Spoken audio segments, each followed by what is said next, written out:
Welcome back to We Need the Roads, the podcast where we talk films, TV, and occasionally have an existential crisis over whether a perfectly plated omelette can make us cry. Today, we're heading back into the most stressful kitchen on television as we review the fifth and final season of The Bear. After years of shouting, corner, hands, and well, fuck, Carmy, Sydney Ritchie, and the rest of the fucking team have served their final course. So, did the show stick the landing, or did it leave us wishing we sent it back to the kitchen? Joining me is Marie. This show convinced thousands of people that they should become chefs, then also reminded them why absolutely nobody should become a chef. Like, this year is the year of disappointing final seasons. We had so many disappointing finales this year, and I am so happy to say that The Bear was not one of them.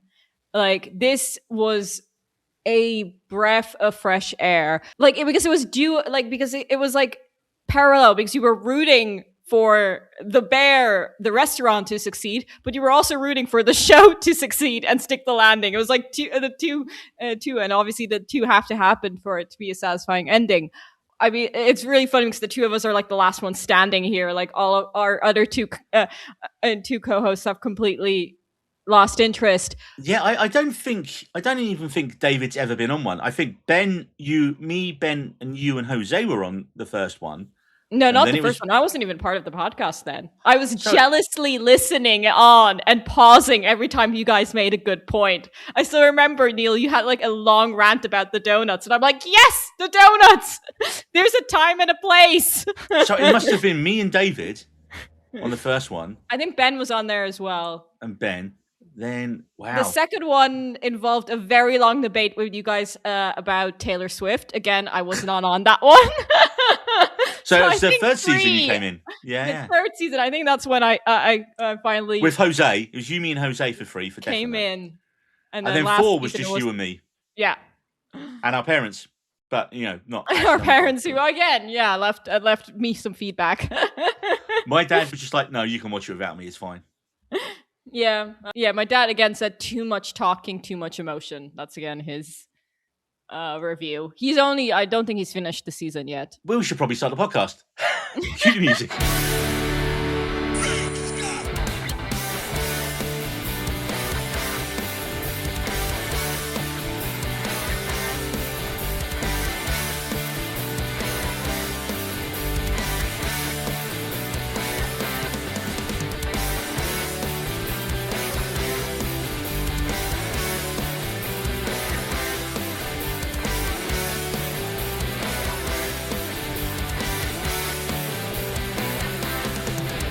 So welcome back to the We Need Roads podcast. And yes, I have accidentally become Carmy. Not because I'm a culinary genius, but because I'm exhausted. I desperately need some sleep. I've been surviving on orange squash. I've had a wisdom tooth out. It's hot as balls. And I wasn't given the good drugs. So I'm a little frazzled at the minute. Carmy cooks. I edit podcasts. That's it. That's my entire personality at the minute. In fact, I don't even think I've spoken? I don't even think I've spoken to another human being in the last 2 weeks, unless it was about podcast stuff. So in true fair fashion, I can't even say words still. So in true Bear fashion, life has been a little bit chaotic, which means instead of me sitting down and making sensible review notes after I'd watched the show, I made them while watching the show because there was just not enough time. Yes, today is pretty much my unfiltered, internal monologue as opposed to a traditional good, bad, and what the fuck episode. You're basically getting the live DVD commentary running through my sleep-deprived brain as every episode unfolded. So, if at any points my notes go from fantastic visual metaphor, food porn, to cheese, Paul Rudd is possessed, or simply, there's a fact on the roof, I can only apologise. It's less a review and more a cry for help today. So, Marie, and I know you don't know this, we're going to go through episode by episode, and I have my notes for each one. Don't worry, it won't be 12 hours, because my notes are not that long. Episode 1, Soda, and it begins with Carla telling us about how she loves the bear and all the great people there. And I just thought this was a really nice way for them to start the show, but also for the creators to say what they thought about the people they worked with and the show as well. I thought that was like a perfect opening scene for the season. I think it was also the first time we opened with her. Like, we had like a whole dedicated episode of her, what was it, season 3, I think? Yeah, flashback one to when she met Mikey and got the job. Mikey, yeah, when she was unemployed and crying in public, which... At that time, I was also unemployed and had recently cried in public. This show really does mirror our everyday lives as we go through it with the characters. Oh my God. It was nice, but one thing that I love about the season, like the through lines are there. It's written like as like this whole season, which is like really strange to say, but there's where a season like starts with something and then completely drops it at the end of the season. And like small things like her Brussels sprouts coming back at the end and her feelings towards it. So it was like a nice opening, but I also like that there was a payoff later on. Oh yeah, this show absolutely ties up all its loose ends. I love that literally it starts with those like manic shots of the storm literally coming, and I was like, well, visual metaphor. Yeah, insane. And also something that like living in England and having grown up in Ireland, we're not too strange about. But Yeah, yeah, that's Chicago just weather.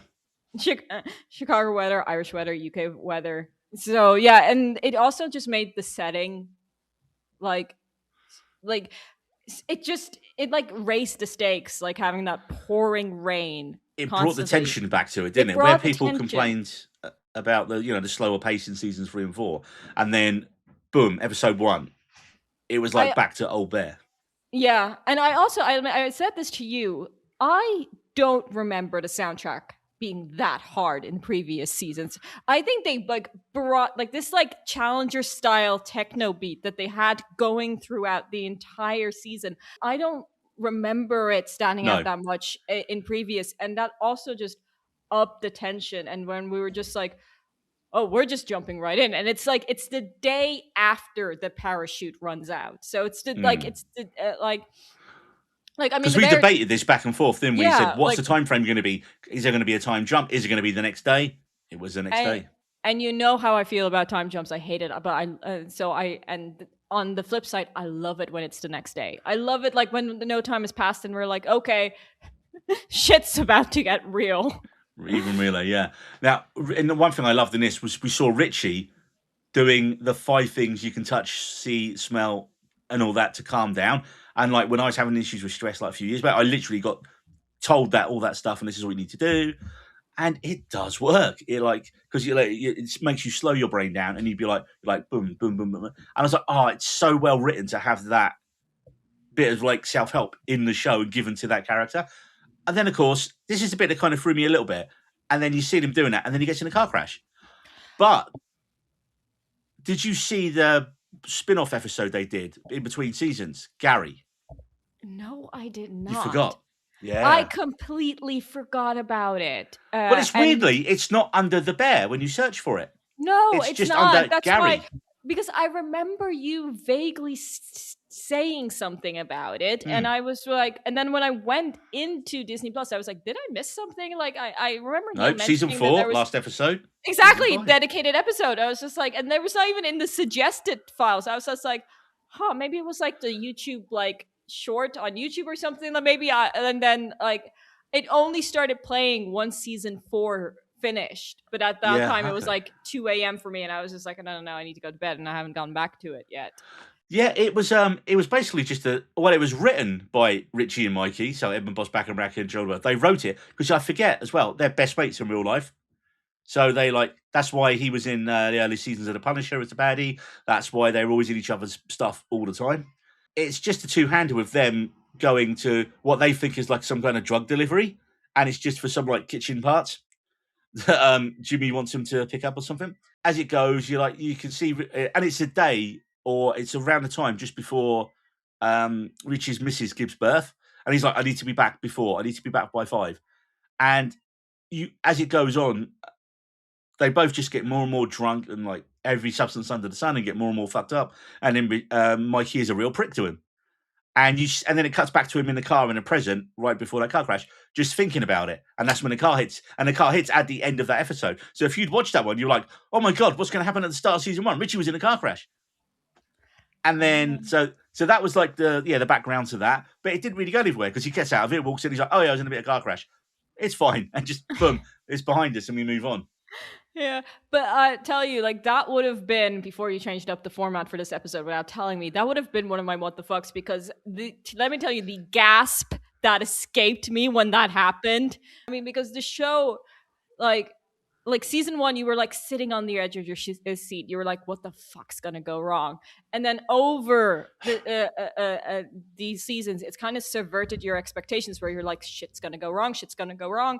Oh no, shit hasn't gone wrong. We're in the clear. So like then like the final episode ending with that, and I was just like, wait, what? Like, no, this can't happen. Oh my god! If they hurt Richie, we will riot.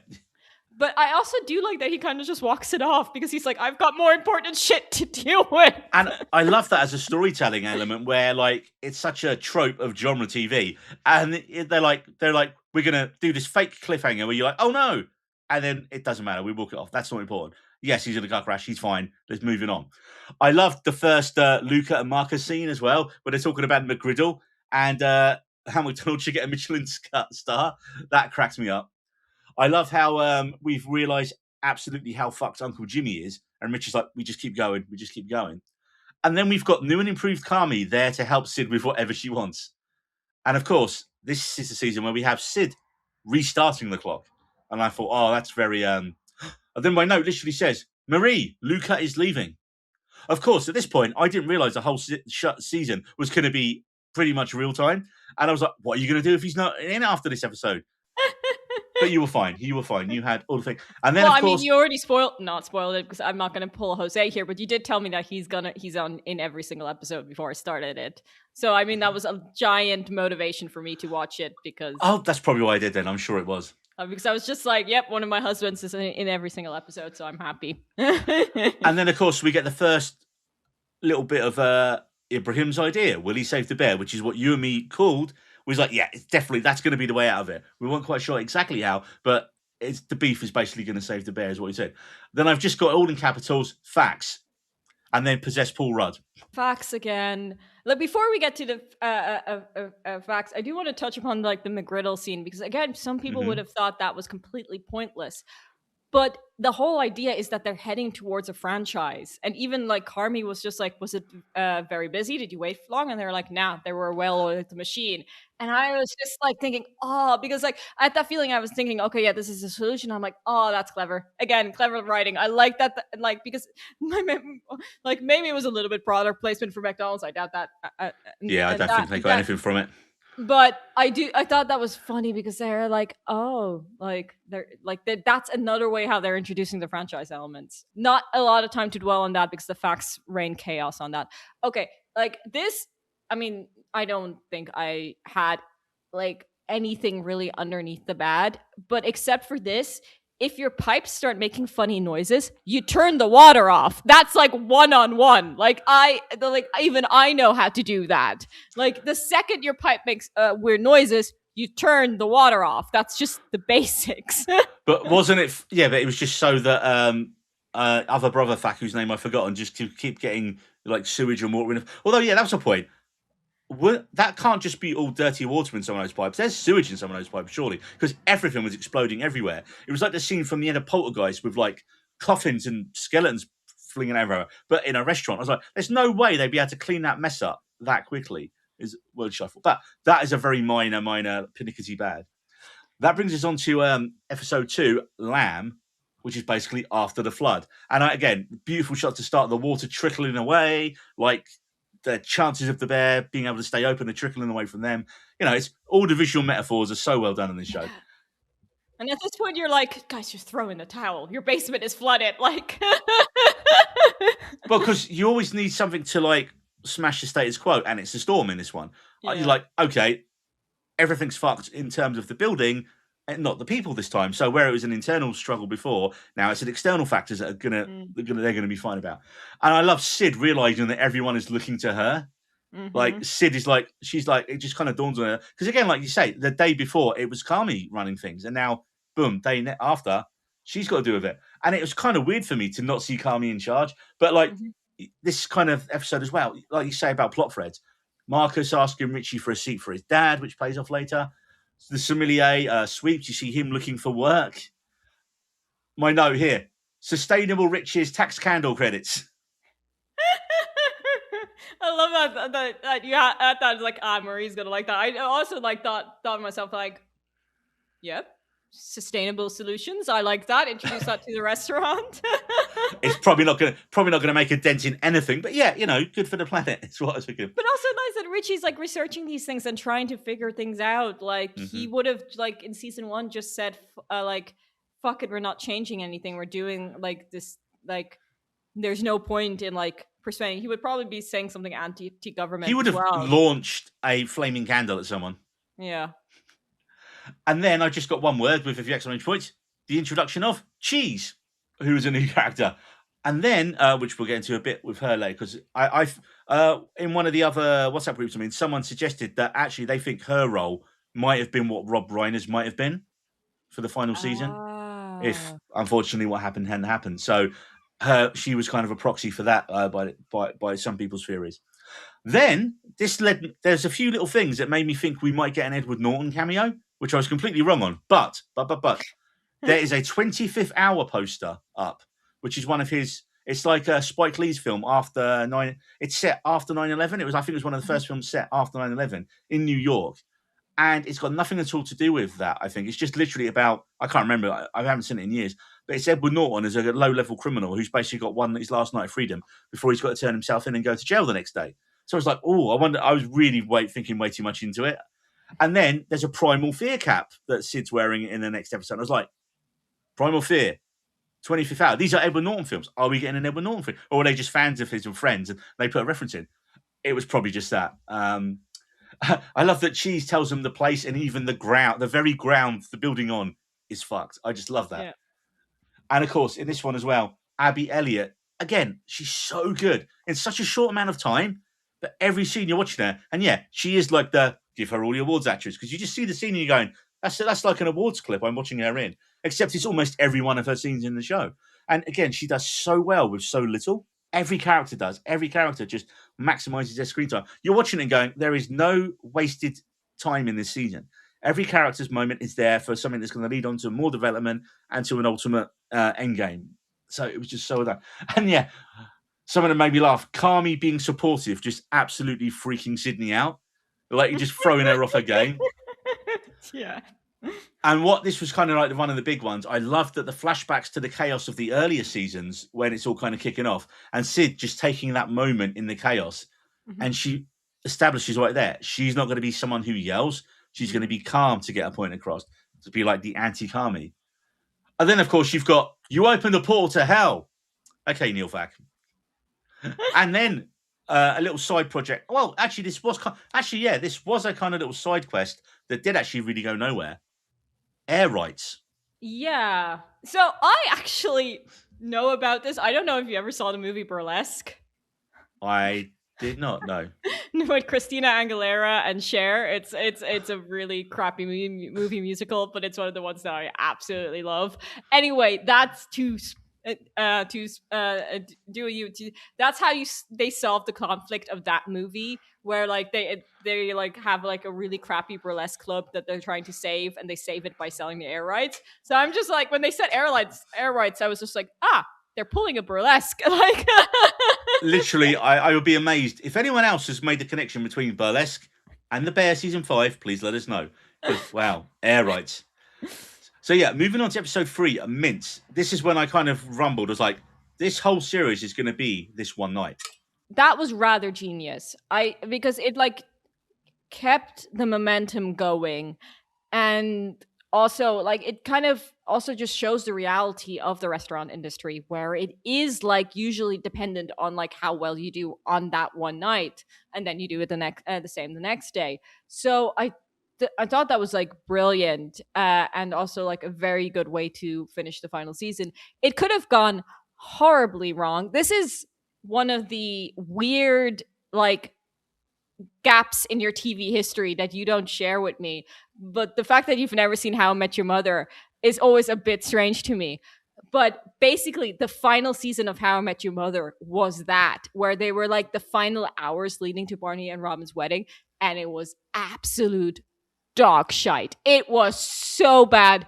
It like the hours didn't even make sense of what was happening, and then obviously they like ruined it in the finale because the two got divorced. Sorry, this is not a How I Met Your Mother review, but I was still so salty. But that's final season, that concept, I hated it so much. And the bear brought it back, and I was just like, oh, that's genius. The reason I never saw How I Met Your Mother is I think when it aired originally, I was working on ships. So TV, not really something that's in your life. Actually, it's a weird one. Yeah, you think it's so random now that, doing a podcast for like 5.5 years talking about TV and movies and just hoovering up a ridiculous amount every week. And yet for 7 years, I barely watched any TV or the occasional movie. Mm-hmm. That's probably why I'm making up for it now. So yeah, one other thing that I've got in the bad, which is I've got from episode 3, which if we had a bad, but we don't, so it's just a random thought from my brain. No needle drops so far, ? I was like, wait a minute, the bear is known for having its 90s, 80s alt rock soundtrack. Where are they? I was like, question. And this was episode 3 I first noted this. I was like, okay, I did, like you said, I like the music, it worked really well. But I was like, okay, well, surely we're going to get some later. They're just holding them back for us. My next note, and again, I must have been tired when I wrote this because I just put, Ted, it's not sucking, fact action. I think that might have been to do when they were trying to get the water out. I can't remember. Yeah, weren't they trying to hoover the water? Like something like that that happened. I was just like, I do hope that's like an industrial shop vac that can actually hoover water, wasn't. Or they're just like with like a Dyson trying to hoover up water. Absolutely not a commercial model. Then we start the lovely little side story of Ibra and the Spoon Thief. Welcome to New Jack City. I love Ibra. I love him so much. He's just like so wholesome, and like because he like had his big moment in the previous season. Like all people need to do is listen to him, and like not just the spoon thief, but the whole time when he goes to himself, going, "I'm not intimidated by your blue eyes," like trying to practice the speech he's gonna go to Carmy. Yeah. Like talking to himself, "I'm not intimidated by your blue eyes," and we're all intimidated by his blue eyes, like. We also got fish sauce tension between Carmy and Sid. And it's funny because, again, this in an earlier season would spool out into a giant argument. Yeah. And what I liked is you started cross-cutting between Sid and Carmy having their issue and then Lucas and Marcus having their issue at the same time. And I was like, oh, okay, so they're kind of... Is there going to be a big blow-up between either of these two couples? I might as well say it as it went on. I mean, let's just say Lucas... like, it should have been gay. Luca and Marcus should have been gay. Like, I was like, is that why he's upset? He's leaving. Like, I have a note later on, and I'm fairly certain it says that when we get to that episode. Like, I was like, oh, like. I also loved Matty Matheson when he does his whole crazy religious speech and his demon rant, and then the horror of now knowing what 3 full turns means. Yeah, that was just like, oh shit. This was like another, like, I have to admit, I was like yelling at Richie at this point because I just like, no, bad idea. Especially when you haven't got enough food to do it. Exactly. Because like obviously like my German brain, like the math is not mathing. Like it's not like you not even have the capacity to do it. You just don't have enough food. Like, yeah, like, and like I'd be pissed if they kept reducing portions. Like, if I paid a fuck ton of money. I literally just got to my next note and it says, yeah, Abraham psyching himself up. Your blue eyes will not sway me.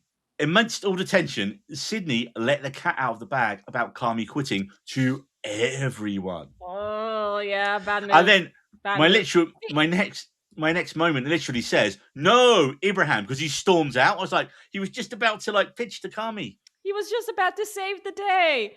Yeah, that was like, this is the thing, like what I like about these characters. Like they've improved, but they've certainly not been fixed. Like Sydney still feels like lesser to Carmy. There's still that like tension, and like in that moment she shouldn't have done that.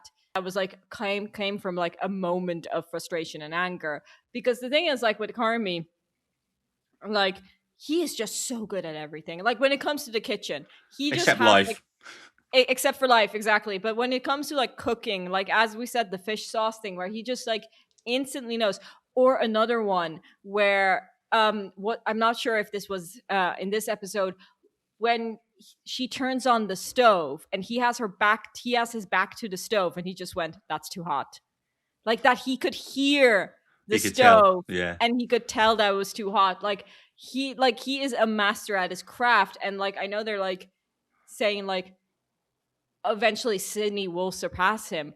But you can't deny that the kid is good. And it's only been a day since they made this decision as well at this point. I mean, but then Jeremy Allen White Emmy clip incoming when this isn't what I want to do anymore. I look at you all and you love it so much. I don't love it. I was like, that's his scene right there. That's his clip they play up there. And then of course that's followed by that's not a man, that's a fact. Which just had me like laughing. And at this point he's gonna fall through the roof, right? Like, yeah, I mean that was like the Chekhov's gun of the season. Like, we've got a fact on the roof. On a roof. We know what's gonna happen. We know, like, I'm just first like, why first of all, why on the roof? Like, do not set a fact on the roof. That's a recipe for disaster.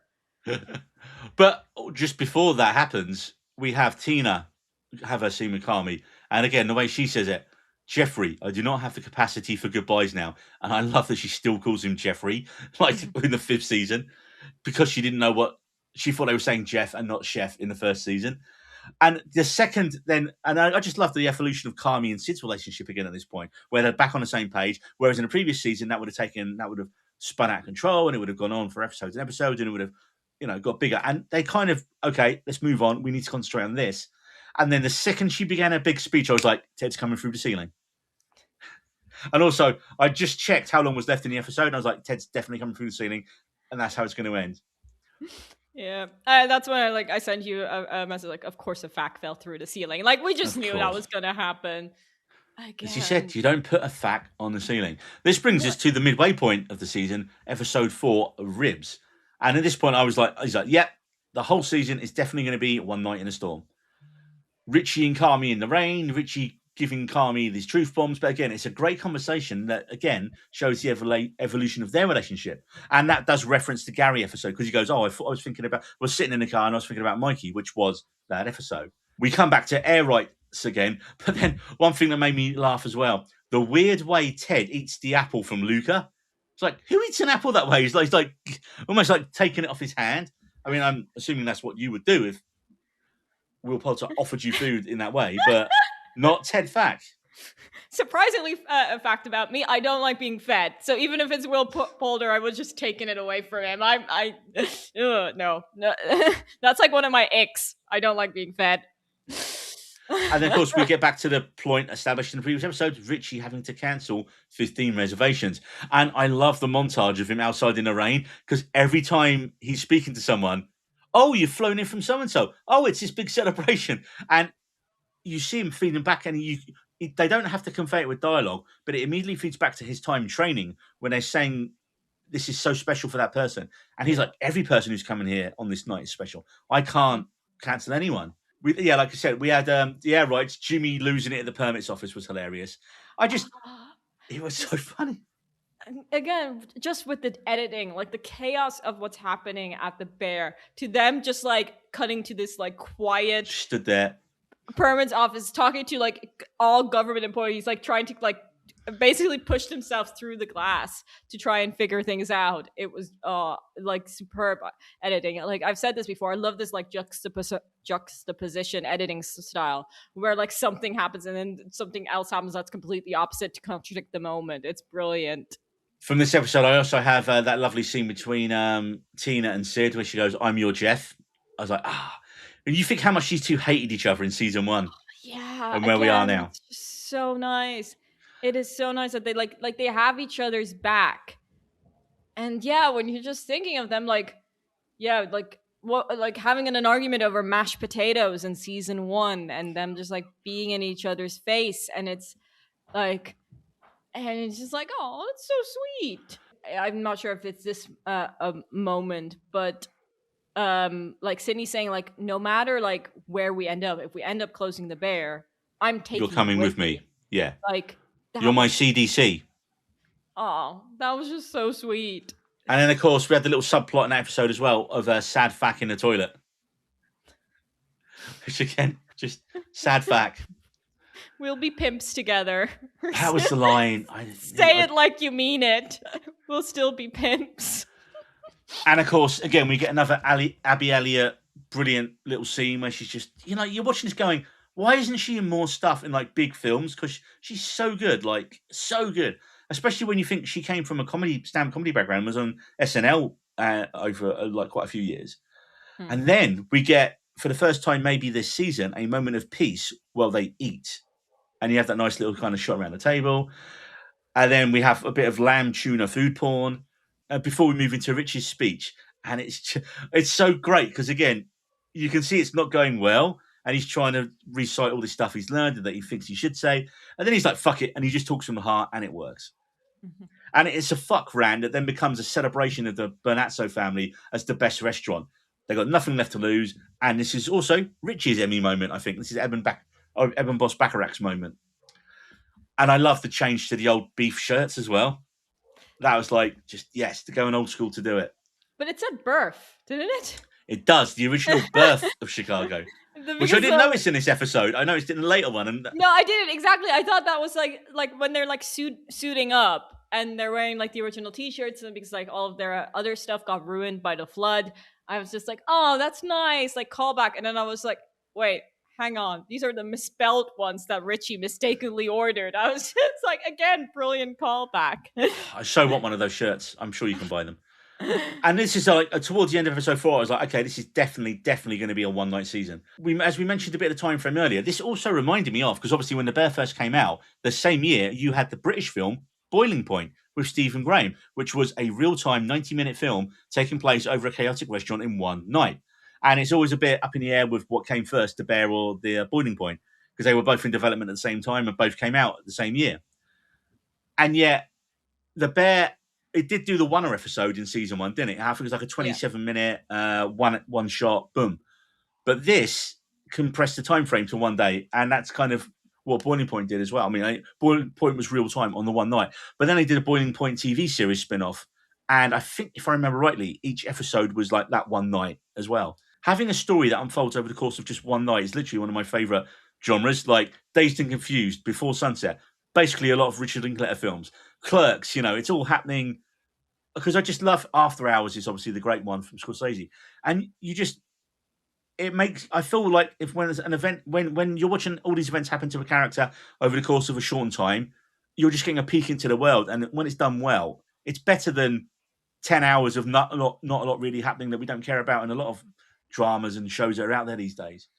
Also, it's a gentler season internally because it's outside forces like the weather, like not having any money, stock, food, the building itself that the team are fighting against. Whereas they're pretty much united. Because we're seeing at this point, when there is tension on that day, it's sorted. People talk about stuff and they get through it. They're not blowing up and shouting at each other like early seasons. There's less internal arguments because we've been there and we've done that, and we don't want to see these characters backsliding. This brings us on to episode 5, Raspberries. And honestly, this looks like a haiku, my first lot of notes. The electricity going out. Weather will fuck us. Everyone is going to be late. The calm during the storm. And then Pete. Oh, trash Pete. Pete's the best. Oh, Pete. I mean, I like that. Oh, Pete is like, I mean... He's the perfect husband, isn't he, in TV? Well, I was going to say he's like the character you love to hate. Because like in season 1, like nearly everyone just didn't want to be around this guy. Remember, like they accidentally drug him and they were so happy about it because he wasn't in the picture anymore. But he just like... Yeah, he just wants to help. He just wants to help. And like Sydney managing Pete... going, here's this task that's not really that important. Could you please do it for us? But she makes it sell it to him like it's so important. And then even Sugar in that moment, she's like, "Aw, thank you for like making him feel included." Because again, in the past, they did everything to exclude him. And yet the weird thing is, Pete's probably the only person who's had no character arc or growth because he's just always been a nice guy running the house. Exactly. He's the most part of the family. Yeah, good point. He just Pete MVP of the season. Everyone, yeah. And then we get the look at Donna's apartment, and I was like, oh, if this is season 1 or season 2 Donna she wasn't in season 1. This was season 2 or 3 Donna. With all those candles, you'd absolutely expect her to burn down the apartment and turn up with the baby singed at the restaurant. But I was just like, oh, the second I saw those candles, like, are they going to do? But no, again, even Donna doesn't backslide, which is what I loved. I was just thinking, where the fuck did she get all of them? That was a crap Who was watching the ton. baby when she was doing that, lighting them all? Yeah. I mean, it's like not like it was very aesthetic to look at, but I was just like, currently I've got 4 candles in my house at most. Like, where did I've got she find one all of for them? the bath, and that's it. Yeah, one for the bath. Because then at least everything's there, and we can just drop like the candle into the bath or the sink. More fun with the air rights when Oliver Platt says, "Fuck my ass." And then in Cheese, oh, you from Wisconsin? Are you an asshole? I just like, again, doing so much with so little screen time. Like, I would absolutely have loved a full episode, maybe, of just their mission to sort out the air rights over the course of the evening. I mean, I get that maybe they wanted to intercut stuff more because it's the final season. But again, that would have been an excellent episode. I like all the tension, big cliffhanger. Now we're going to spend an episode with Uncle Jimmy, the computer, and Cheese. And everyone would be like, no, why? You assholes. We want to get back. But I would have loved it. I think that maybe the reason that they did it, as you pointed out earlier, that it doesn't really go anywhere. So like maybe it felt like a waste of time. But yeah, that trio was really good. I've said this before. I hate when they introduce new characters in the final season. But I didn't even have her written down as a new character. Like I completely forgot. I'm like, because I was about to like write down like Under the Good, no new characters, and I was like, wait, hang on, no, Cheese is a new character, but because she like worked so well, and that was the only new character they introduced, and as you pointed out, there may have been a pretty good reason for that. So that really worked. But yeah, I just also love that the restaurant has no idea what's going on with the 3 of them. They're like having their own like side mission, and they're just like, okay, we're gonna stay open no matter what. And they're like, no, we want to sell this bitch. Well, Jimmy does. And then Pete's with them as well at this point. That's what I love. Pete just jumps in here. Who is Raymond? The thank you, fuck you scene was brilliant with the old lady in the house. I love that. And of course, we get more tension between Luca and Marcus. And I've literally got here saying, pretty sure this is Marie's favourite scene. Also, she wishes it would be gay. That is literally written in the columns here. And then Richie and Jess, the brief hand touch. And then Sydney sees it. Yeah. And she's like, I saw that. And then the laughter. And then she goes to talk to Richie about it. And then Carmy comes in. And then I love how that was it felt so real, that scene where they like just blow it off, start laughing. And then they're winding Carmy up. Like, whenever in the show have they been able to joke with Carmy? And he's like, no, come on, guys, what's going on? Like, and not be a dipshit about it. I was like, oh my God, they feel like family here again. They feel like friends and family. Especially, again, if you think about how far Richie and Sydney have come. Like, exactly. Like, that was like proper, like, sibling energy. I may have to buy, if Disney and Hulu ever fucking release it, the 4K box set of this show, because it's a masterpiece. It needs to be on my shelf where I can watch it at any time. And again, they keep foreshadowing Abraham's idea of saving them. And then, of course, end of the episode, here come the guests. This brings us to episode 6, Focaccia. And again, I've put the season works so well as a binge because it keeps up the pace of the season's One Stormy Night format. That's when I was saying to people, no, once you start it, you're just going to skirt through the season. And it's funny because, like, obviously David and Jose aren't up to date on it. I'm like, and they're struggling to get through the earlier seasons. And I can see that. I mean, they're not perfect, but they're also not as bad as people make out. I still think they're great seasons of TV. It's just they weren't doing what people expected. And if you look at what they did in those seasons to where we are in season 5 and where they take the characters in the story in season 5, they did know what they were doing. I mean, I don't know if there's a minor bit of course correction, but essentially I think they knew where they were ending it years ago.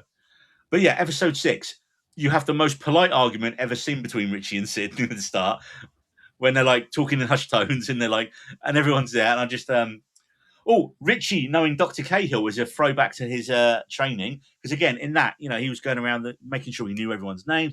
And you get, again, throughout the season, you see how good Richie is at talking to the guests, being that front of house presence, being that person that people come in to see. And of course, the facts being so great, like a crack fact team of getting that table from the basement.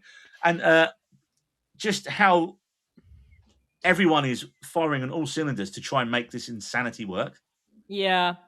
And it's working. That's again like if we were in season 1, this would have gone down as a house of cards. But everyone's working like an oiled machine, and you have those shots of them resetting the tables, cleaning them, laying them out. They had like the trays ready, which is Carmi's idea of like how to get everything done more efficiently. And yeah, just a smooth operation of like getting like what was it like this collapsible table from the basement up, and also like just distracting the guests enough so they don't see that it's a collapsible table from the basement. Brilliant. And was this one that I also started, or it might be the next episode, I think, where what are we going to do with the overflow when we need to get people out? Let's set up a thing outside, and hey, it's the outside party as well in the fucking storm. The garden party. Hilarious. The garden party, that's it. I wrote down like that can't be legal. Like that. Didn't they even said that at one point? This is definitely not legal.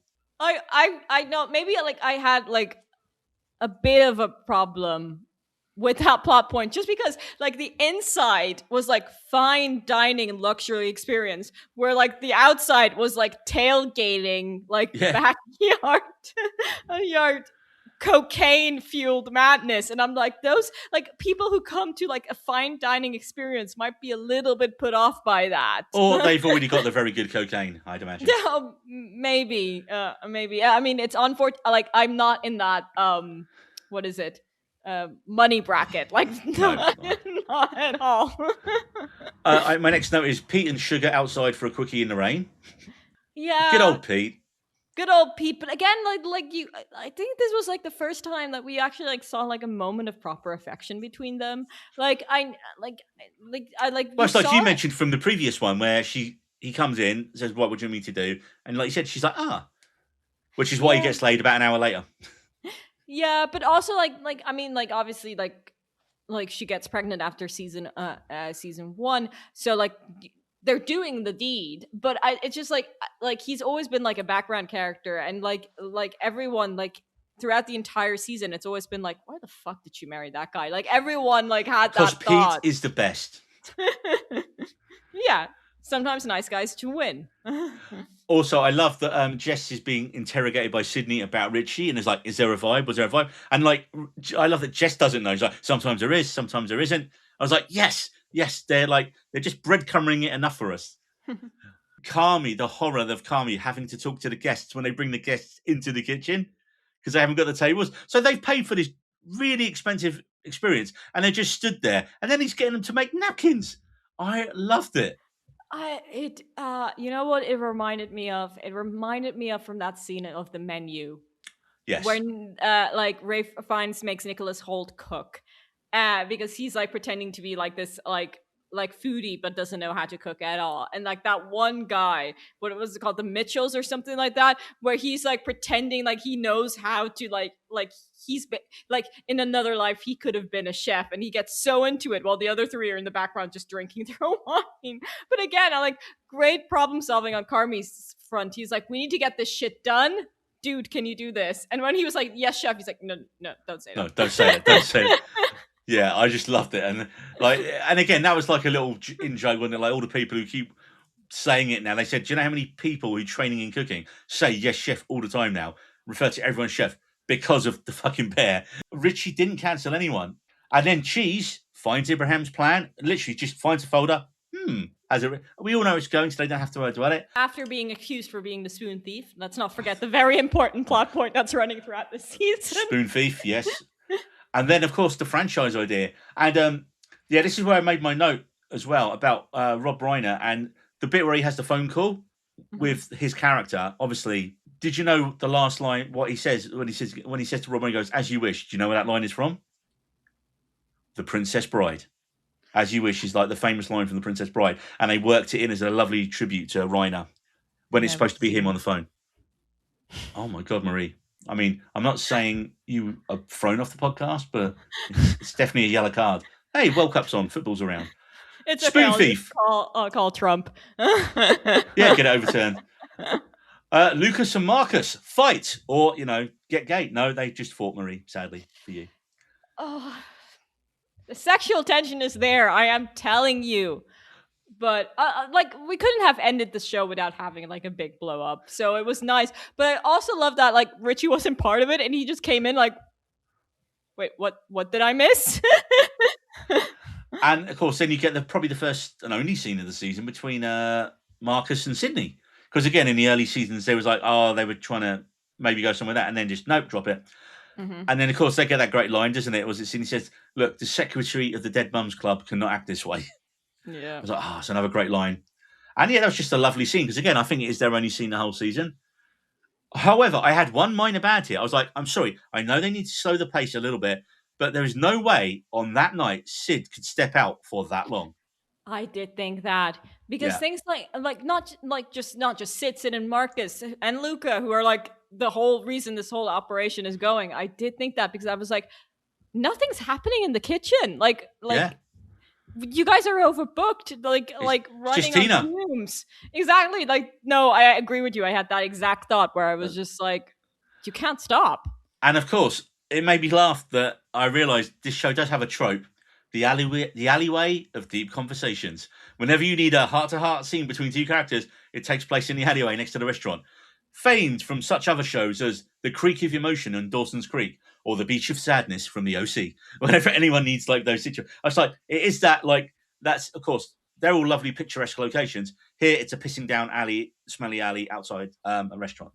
I would have, and I love the bit where where Carmy says to her, "I would have chosen to scream at everyone" when she goes back in. Yeah. And of course, already in the same episode, and friends again, Lucas and Marcus, that's character growth, people.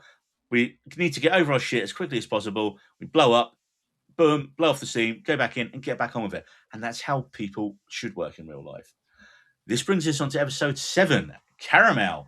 My first question is, who is Starman? Have they referenced him before? What's going on? I completely had no idea who Starman was when this came out back.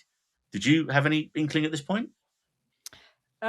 Yeah. I mean, they mentioned it when they went through the bookings, like because there's apparently this thing that which was a callback to like the previous season that what like they do where they make a booking for like a bigger table and then they reduce it to like 2 people just so like people don't get immediately suspicious that you're like solo dining or solo doing. And they had that where there was a 4 top that got canceled to that got changed to a 2 top, and then they were just like, oh, that must be Starman. Oh yeah, because we thought he was the guy. It was in the snow episode, wasn't it? And we was like, he's the guy there. As we will mention. I literally at this point wasn't sure what was going on with the garden party, so I think it was this episode. I was like, I've literally just got, what are they doing outside? Cocaine, the facts, ? Here is Donna, here is Chaos, only in previous seasons. And I love that she's so proud. She doesn't get in the way. And when she finds Carmen's book and it's like filling in the blanks of their relationship, I was like, and you see how proud she is? Again, like just when things start to calm down and then just your mother shows up at work and everyone's just like, Sugar's just like, no, you sit here. You do not move outside exactly. this area. And Sugar's like, no. I called her. This isn't like her barging in. Like, then I have got. Oh, right. Yes, garden party to get the stragglers outside. Got it. That's when I did it. And Also at this point, wait a minute. Pete is running the garden party as well now. So again, Pete's the best. I've got, where is Jimmy and the computer going? Because you see them in the car driving off. I was like, where are they off to now? Well, as you just mentioned, Hans, don't say that. I love how these guests are trying to help. And like you say, they're paying for this. And yet they're all under Sid and Carmen's spell. Yeah, or like I said, it also feels a bit like a commentary on fans of the show. Also, did they eat at all? Did they just spend their entire reservation in the kitchen? They just drank wine. Did they get the food afterwards? Because the whole idea was they were overflown. They were overbooked for that time slot. So I'm just like, did those guys just not get food? I'd be pissed. And I forgot from the previous episode with the flooding, you had Sweeps doing his sommelier powers, trying to figure out what the bottles are from smell. And then, of course, I was like, okay, that's an interesting scene. And then I was like, oh, shit, that guy wants that exact. And again, great writing. Because then you're like, okay, oh, yeah. Oh, no, I want the 87, please. And you're like, and you see like the sweat beading on Sweeps as he's like, And then I love the joke afterwards that these guys know fuck all about fine dining or food. Like, they're just posers. Like, they are just talking out of their holes about stuff. Like the weatherman and the whoever that guy is. And I just like... Well, I think he knew because he switched the bottles last minute. Oh, no. I'm not saying that Sweeps got it wrong or like Sweeps did it. I'm just saying Because, like, as in the weatherman, he has like a throwaway line and goes like, "Oh, I couldn't tell." He says something that like undercut the whole thing. And I was like, "Oh, okay." So these guys don't know jack shit really about anything. Just like they like to come out and get given the best stuff and all that kind of, they like to be made to feel special, which they were. Because again, I was like, "What is Fack doing?" And Fack gets his moments to shine because they don't let Fack talk to people. And then he comes out and delivers that story with a one too many fucks in it. And what was the line? Have you ever had a banana up your ass or something like that? I forget, but it's still there in my brain. That image. That I also like need to shout out that moment because like that was again brilliant writing, such a nice story when like Fact was so uncomfortable and then they started asking him about his tattoos and then that is this like immediate, but then the story of like how he broke his arm because he was forced to go to a party where he didn't know anyone and then he broke his arm and then the next day he was at school and he had his friends sign his cast and then he got that as a tattoo. To me I was thinking, fuck, that's a great tattoo idea. I love that as a tattoo idea to like commemorate your friends signing your cast to have that like permanently tattooed on you. I thought I was like, oh, like as someone who really likes tattoos and the meaning behind tattoos, I was just like, oh, that's a great idea. And of course, we get more cheese and her saying, "Ibra's got a good plan." Mm-hmm. So we know that's coming. But then, sadly, Kami, he drops the lamb, the last lamb. And yeah, my heart. Everyone was just like, "Oh shit, here it comes!" But no, this is the season. This is the healing season. Yeah. Richie and Sid, and they're just like, "Kami, we've got you." And then fire the Coke ribs, and then Tina gets a moment with the Brussels sprouts and the Coke ribs. I was like, "Yes," and it was But we also like, and then again another brilliant moment of the hot plates. Like they find these, and like again, Carmi wanted to leave them in the basement, and then Sydney said no, put them up in the pantry. And if she hadn't made that decision, they would have been fucked again. And it's again where I was just like, why are they mentioning hot plates? This better like pay off, and then it did. It's just, but having a stove that automatically shuts off if things boil over for 30 minutes in a restaurant seems fairly inconvenient. I mean, I'm not the greatest cook, so things boil over quite a lot for me. But my brother is a great cook. He's Carmi 2.0.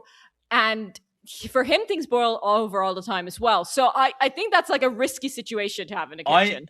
Well, do you think they were left over from the old beef days? No, it was like a brand new stove that they bought. Why? Yeah. That doesn't make any sense. You've put more thought into this than they have then, clearly, there, Marie. One thing I really noted during this show is this show does such a good job of making you want these characters to succeed. Like, you want everyone to, like... I was just sitting there going, come on. It energizes you so much because you just want these... You love these characters so much. You want them to do so well. And then, of course, Kami 2.0, talking Sid through a panic attack. Mm-hmm. And then Sid getting that perfect moment when she goes to go outside and see everyone enjoying her food. And I actually felt at this point, my next note literally is, I felt like this could have been the last episode because I was like, what more is there to do? Like, Marcus with his dad, the candle trick. I was like, whoa. Okay, I do need to talk about this because, like, me and Chat Tsunami have this running thing where we, like, send stupid food items to us, where it's, like, overproduction food.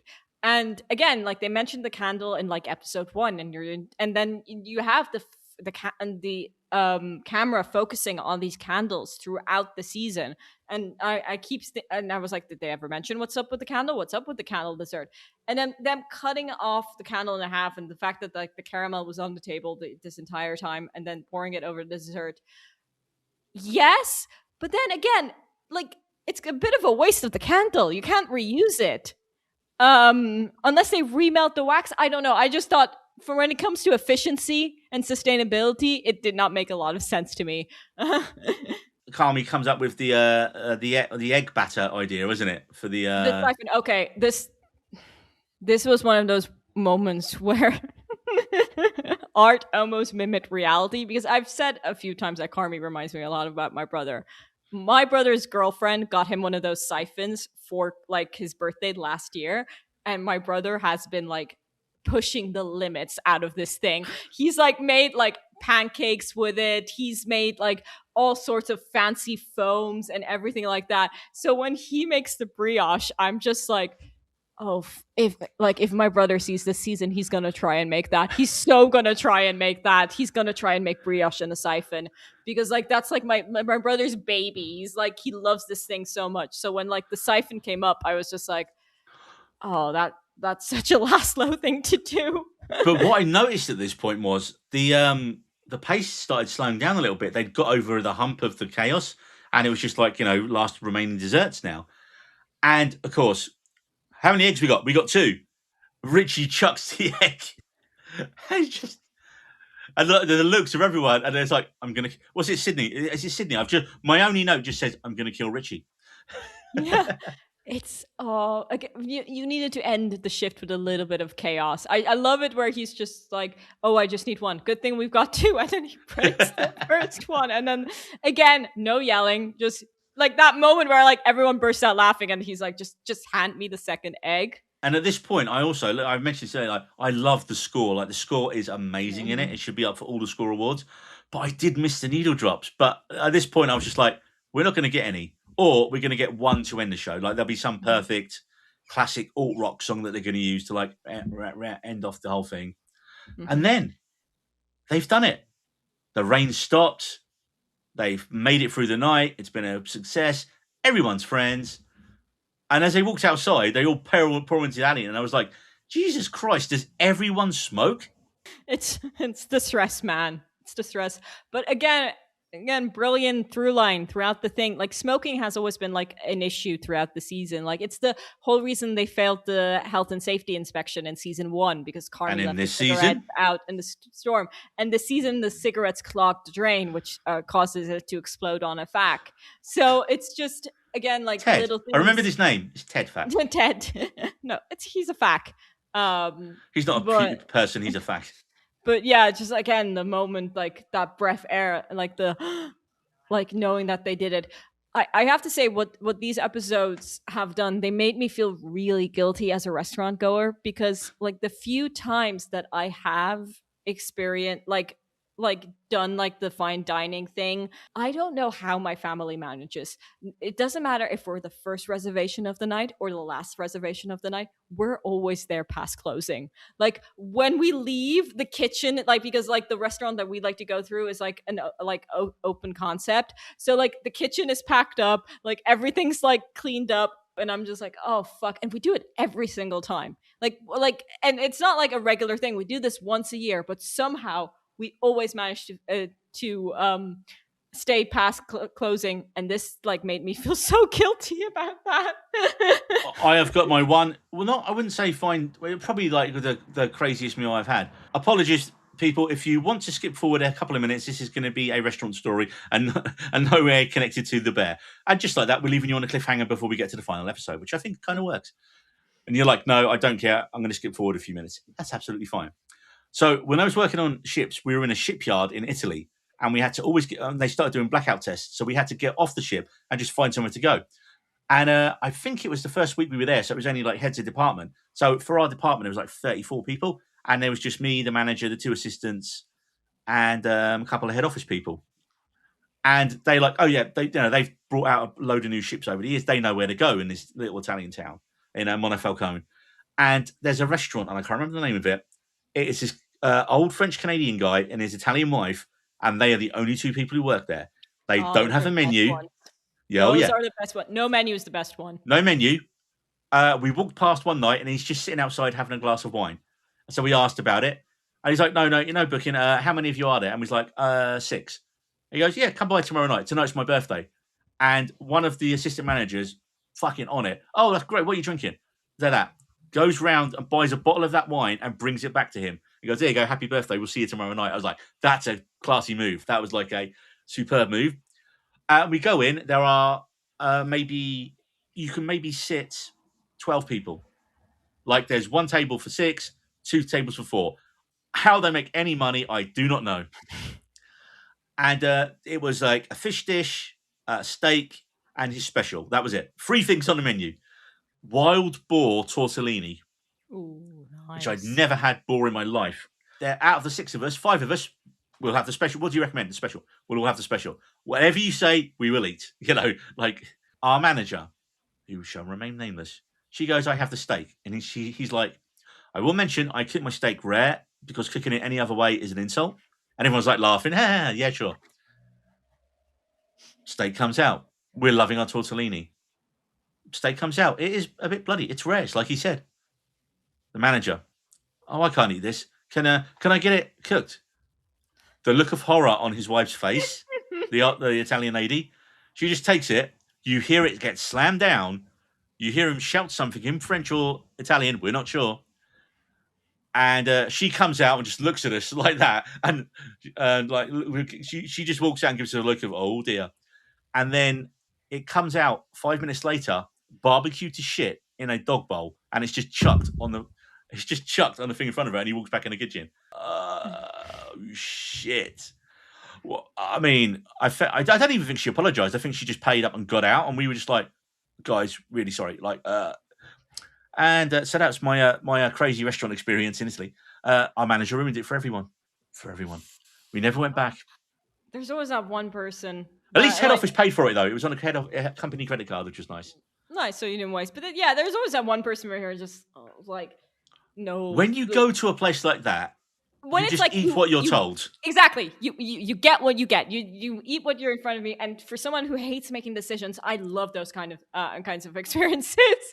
I like just put the food in front of me. I am, unless you serve me raw tomatoes, I pretty much eat anything. So just Oh, so now getting back on track, people, you can come back now after my tangent. Mm-hmm. Yeah. Back to, well, there was one bit, it kept saying unknown caller on Carmen's phone. Who did you think this was? I thought it was Claire. No, I didn't think, because he would have had Claire's number saved. And if it was Claire, she would have called someone else, like the fax or someone. Everyone has Claire's number. True. So I didn't think, no, I did think it was like a review person.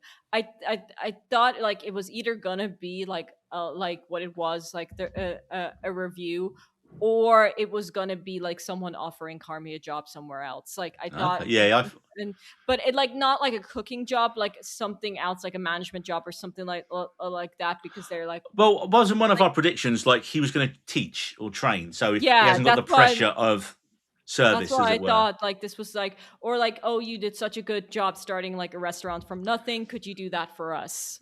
But of course, how does the penultimate episode end? What will we do tomorrow? Same again. Yeah. No.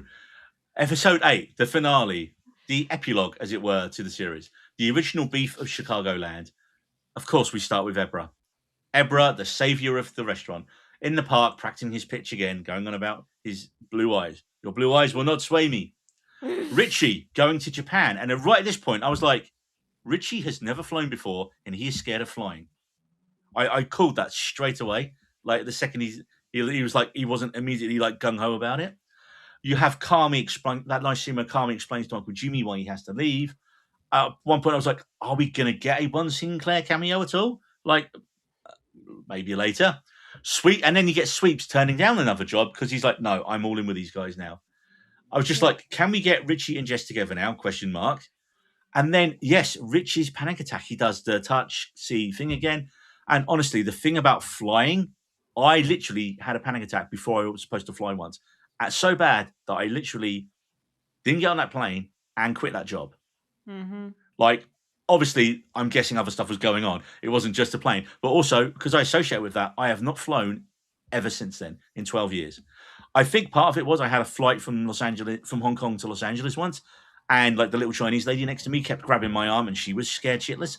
And it was just constant turbulence for about 8 to 10 hours. Like, my nerves were shot. Great. I've still got an onward flight from LA to Australia after that. But by that point, I was so tired and frazzled and just, I think I took like sleeping pills for the first time in my life. And I woke up about 12 hours later. So I woke up coming into Melbourne, which was strange because we were supposed to be flying into Sydney. And having slept for that long, I was a bit concerned that I was on the wrong plane. So that was a fun thing to wake up to. I hate flying. Hate it. But yeah, I was just like, oh my God, Richie is like my spirit animal in this episode. Like, he's got the fear of flying. He's doing the things you can touch to like relieve his stress and anxiety. I have been through all of that. Like, Richie is just absolutely brilliant. And again, as we said, this is a season where Carmy is helping everyone. I love the fact that Carmy and him have that chat about the panic attack in the fridge of all places. And I was like, yes, a honest man-to-man chat about stress and anxiety. But he also does it in such a Carmy way where like you're thinking like this is hurting rather than helping until he like gets to the conclusion of his like TED talk. But I was just like Carmy, like the only thing he can do well is cook. Like like talking to people, he still needs to figure that out, but he still manages it. Yeah. And then Carmy plays a joke. Again, funny Carmy. We've never had fun. Like he had him callback. Like to the fridge. I love that. I love that. I love that where you just think, oh, they're gonna get stuck in the fridge. But also, like, I don't know if you noticed, like throughout the entire like season, season, Carmy never lets the fridge door close. He's always in and out so quickly because he's so afraid of that happening again. And only there he closes the fridge and then plays the prank on Richie. I loved it. I loved it. Again, beautiful sibling cousin moment of them just like Richie getting mad and then happy again because it was just like a funny prank. Well, then of course you've got Ibra and he's there with computer and everyone, and they're all like, right, yeah. The facts saying how they're going to kill Carmy if he doesn't go for the idea was also hilarious. Yep. And then he just walks in. Yes, a great idea. Do it. And he's just like out again. I loved it. And then Sid and the facts giving them shit was so funny. Pussy, bitch. I just love the side monologue. I loved it. And then the big reveal, Marcus and Luca are the infamous spoon thieves. Just Ebra's face. I just loved it. He saw the spoon drawer, didn't he? I loved it so much. Like that. Again, just like little payoffs where just like Ibra's like aghast reaction, like, you're the spoon thief. And then I texted it to you like, Marcus is the spoon thief. And he's like the spoon hoarder, more like. but also in season 3, where they were running the restaurant, they keep saying, where the fuck are all the teaspoons? And it comes back in the final season again. They must have literally gone through the scripts for every other episode and go, right, what have we done that, one, we haven't paid off, and 2, we can tie in to what can we go back to? Or they just have good memory, Neil. No. They're writers. They are. My memory on certain things is amazing. And also, I bet they're writers. They definitely have index cards for it. Peter Clark was the guy from the Snow Globe, the Snow episode in the previous season, maybe the season before. So I was like, it was season 4. It was season 4, and we both said, "Why is the camera lingering on him too long?" Like we knew he was. Well, we thought he was the reviewer, didn't we? We knew he was. No. If he was in season 4, season 3 was waiting for the review, wasn't it? That's when a review came out trashing the restaurant. But like season 4, they're like waiting. They're still trying to get the Michelin star, and I'd forgotten that had gone. Yeah. And then there was, again, it ended with another review praising Marcus. So we thought maybe that was the guy. But yeah, because the camera, it was like storytelling through the camera angle where he was just this quiet dude in the background the entire time. And I was just like, he's someone. He is someone. And this was gonna be one of my bads until the final episode where I was just like, they set this dude up in season 4 and it never paid off. And then it finally did in the last episode. But also, like, as someone myself who does not answer phone calls from unknown numbers, never. Like, I'm a millennial. I don't answer phone calls in general, but especially if it's on an unknown number. So that I really relate. Wait, so are you basically saying millennials are just basically like my parents' generation? Because they will not answer the phone if it's a number they don't know. Yeah. Because we grew up in the era of voicemails and text messages. Like if you have something to say to me, just text it. I will never answer a phone call. But anyway, so the thought like this stress could have all been avoided if Carmy would have just answered his phone. However many earlier. Because how long did he say he'd been trying to get hold of him? Like the previous day, and episode 1 starts with Carmy declining an unknown phone call. So if he would have just answered the phone call, I mean, they still would have been in the shit because they still didn't have enough food. But at least they would have known they would have done it. So, but I think it's nice that they found out after they know, oh shit, we can do this on minimum food. That's not the thing that saves them. They save themselves, and then, oh, by the way, they had the star this entire time. Well, they had the stars. They got two. Time. Yeah, and I love that Kami bullshitting scene. But him and Cindy goes, "So did we get a star? No, you got two." And that's the fact he says you got two, not we. He says you got two. But I was like, well, wait a minute. When he was here, Kami was in charge, so it kind of is both of theirs, isn't it? He technically did get the star, yeah. But it's nice, like giving them the credit. But then I have the comment afterwards. It literally just says, "So I'm guessing that does save them, then, doesn't it?" And like I listened to another. I think what was it? The Pilot TV podcast did their spoiler special, and it's like, so does that just save them then? And like the one that goes like, yeah, if you've got 2 stars, you're golden, you're sorted. No. Okay, I need to also like look the likelihood of getting 2 stars. I mean, that's pretty like high. Like for example, he did work at the best restaurant in the world. Remember this? I mean, he did, but the bear was like, like for example, like there's like a restaurant here that I like, the one that I associate with fine dining experience that's been open for a very long time. They're Michelin recommended, but they still don't have 1 star. This is fiction, Marie. This is fiction. I know it's fiction, but I like this is still reality. So I'm let like, them have their stars. I thought it would have been more likely if they got Michelin recommended, not 2 Michelin stars. But yeah, it's fiction. It's a happy ending. It's exactly. But still, like restaurants are still very unpredictable, and even if you have a star, it still can fail. So I think it gives them security because obviously they're on the list. Yeah. But also you have to maintain that quality to keep your stars. You can get stars taken away from you. Yeah. Sorry, this is me putting a downer on the episode. I know. I'm going to follow that downer with my next point, which is Lucas and Marcus breaking up at the airport. Luca going back to Copenhagen. The hug. I mean, and they didn't make it gay, Marie. They didn't kiss. I mean, yeah. In that moment, I was just like, now, so many people have said that. Like now, kiss, kiss, damn it, kiss. Then again, and this is what I mentioned. I said I thought we might get like a Parks and Rec style last season, and we did.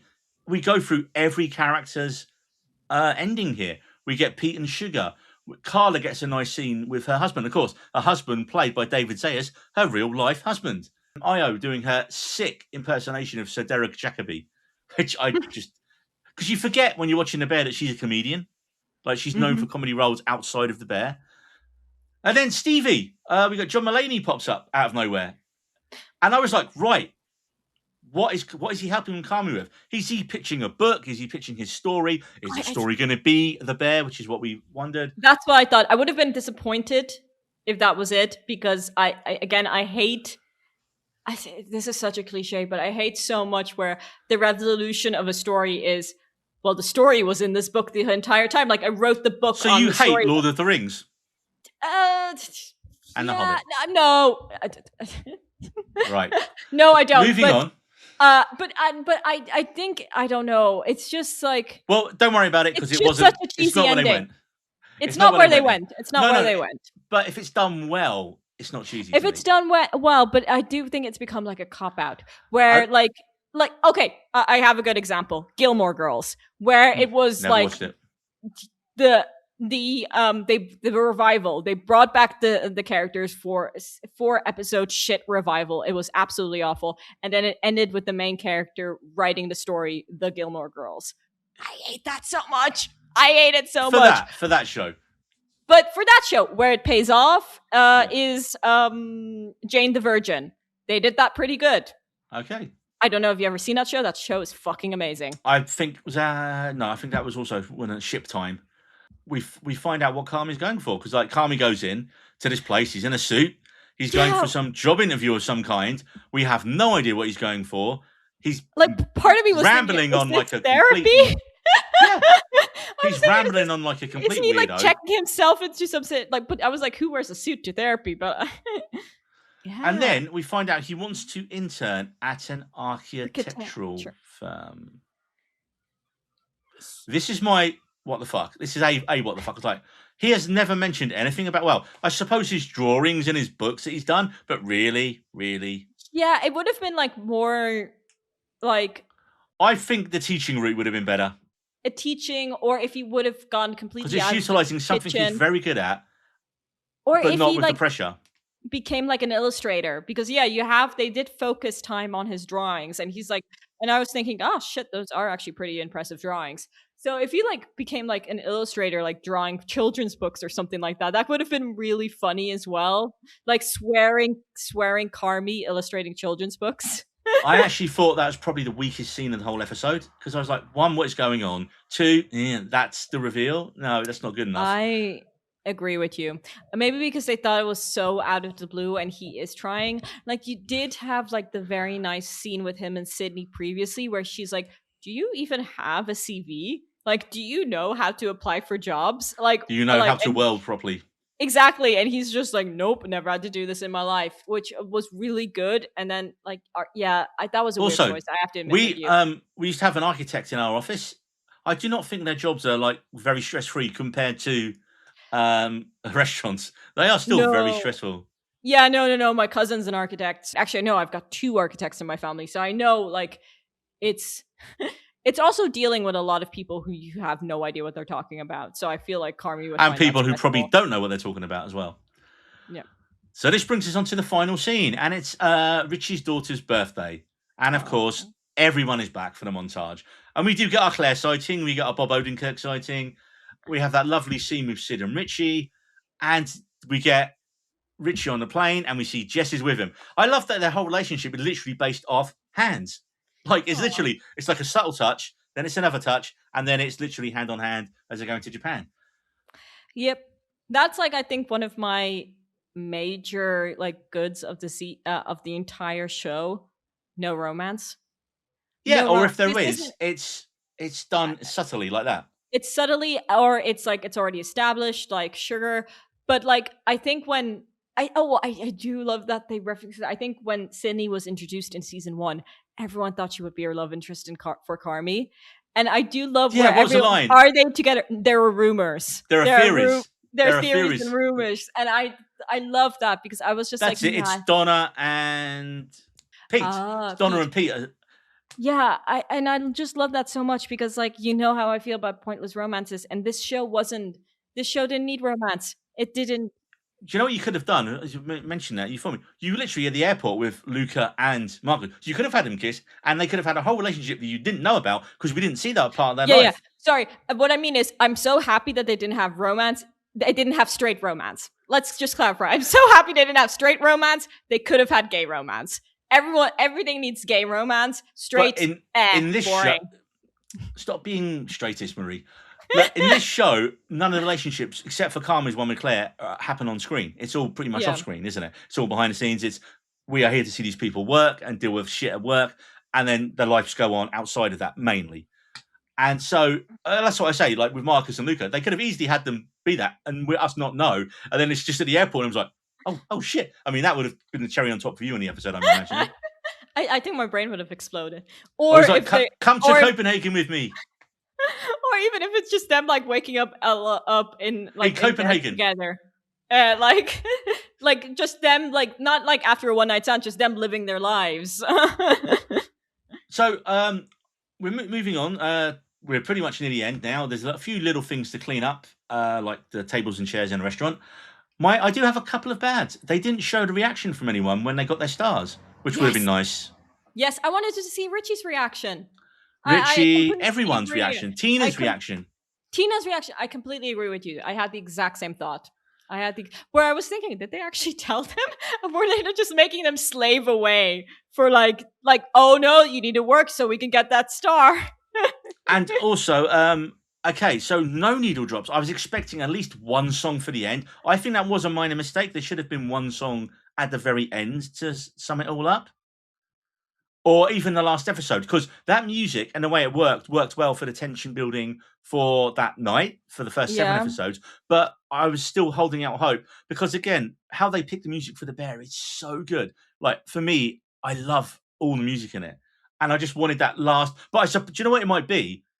Because of the pressure on picking that one perfect song to encapsulate the season, we're like, we can't do it. We literally can't pick a song to sum up the whole show. Yeah, this is one of those cases like it's like you with the costumes. I did not fucking notice. I was completely happy. Yeah, but yeah, again, it's not bad because everything worked. But for me, that would have been my Luca and Marcus at the airport waking up in Copenhagen the next day, cherry on top. That like we get some amazing song for the end of it. There's so many.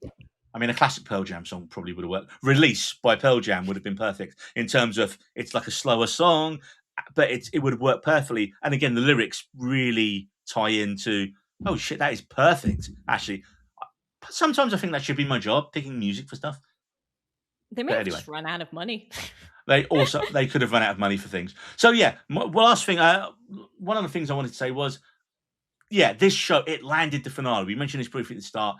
I think we can agree as well that you and me didn't hate seasons 3 and 4 like most critics, because it showed character growth, and the decision to make season 5 one night and an epilogue afterwards brings back a way of having the tension of the earlier seasons, but without backsliding on the characters, where it was the staff against each other and their families. Now it's the staff united against the elements to weather Acts of God and Kami dropping lamb. This may be something I changed my mind off in a few years, because season 1 is like definitely the season I've seen the most, because I've introduced so many people to the show. So I've seen season 1 like repeatedly multiple times. But I think the show would have maybe worked better if it was just a 4-season arc rather than a 5-season arc, and have it a bit more attention compressed. But I haven't seen the show from beginning to end all the way through, so I might change my opinion on that in a few years. Let me know next week by the time you've done it, because they are short episodes. No, there's so much that we need to watch. There really is, Marie. There really is.